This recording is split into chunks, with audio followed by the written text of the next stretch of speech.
We're running out of petrol. I bet you get it. And by the way, we're an international laughing stock, by the way. David was reading this last night. David was rolling about pissing himself laughing. You know, here we have Europe's biggest oil and gas producer running out of petrol and running out of gas.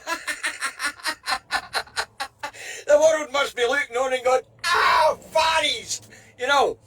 Now, this gets down to the fundamental failure of the Westminster government to carry out its duties to its citizens. And the duties to its citizens is to ensure that they are safe, secure, fed and warm and all the usual piss, you know.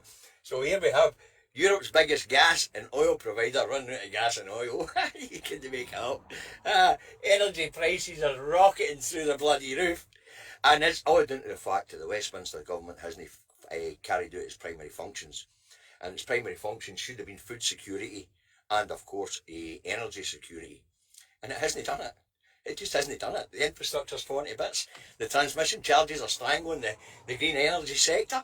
As I say, but the international community must be looking at it and going like, spanners! One of the world's biggest oil and gas producers running out of fucking petrol and running out of gas. It just doesn't get any funnier than that. It's bloody brilliant. Bloody brilliant, eh?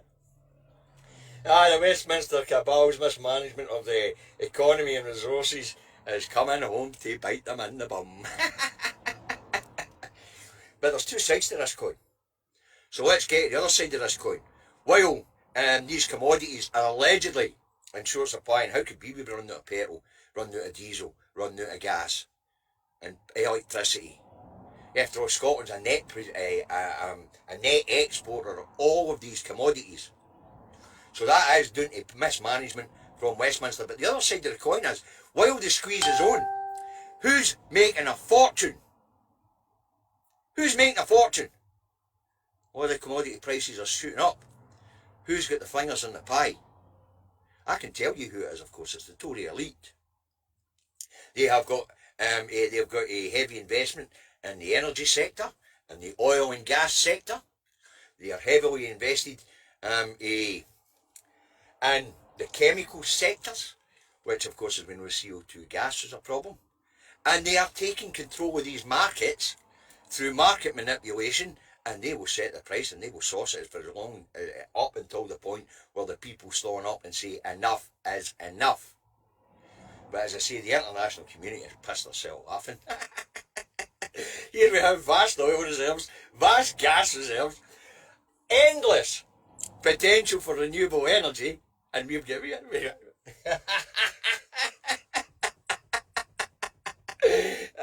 Jesus Christ, it's hilarious. Because that was you got to laugh, you'd cry, wouldn't you? But it is a basic feeling of government that hasn't secured the energy sector, that hasn't secured the food sector.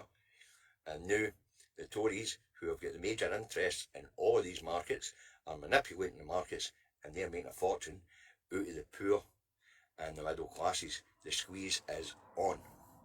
Of course, for us on the independent side, as I said yesterday, that's a bonus to us, because once the chartering classes get bit in the arse, they'll move across to our side of the thinking as well. The working classes have already decided that independence is the way forward for them. When the chartering classes get their arse bit, they'll be doing the same. They're seeing their electricity and gas prices hiked. Inflation's going to lead to